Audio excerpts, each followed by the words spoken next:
अभिनेत्री व उद्यमी शिल्पा शेट्टी कुंद्रा को पशु क्रूरता के खिलाफ आवाज उठाने के लिए अधिकार संगठन पीटा की ओर से हीरो टू एनिमल्स अवार्ड से सम्मानित किया गया।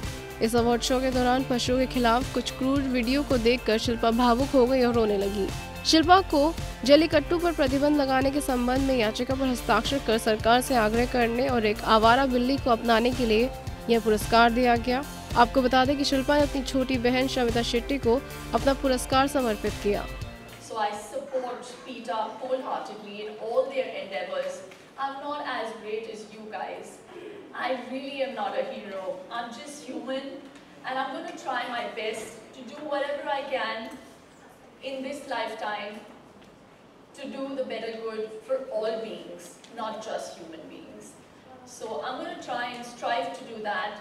I really can't accept this award, but I'd like to dedicate and give this award to my younger sister, who I think is a much bigger hero than I am. पीटा का hero to animals award और भी अन्य हस्तियों को दिया गया, जिसमें अभिनेत्री जरीन खान, रानी मुखर्जी, आसन और दिया मिर्जा की production house born free entertainment को भी आवारा पशुओं की दास्तां दिखाने के लिए सम्मानित किया गया।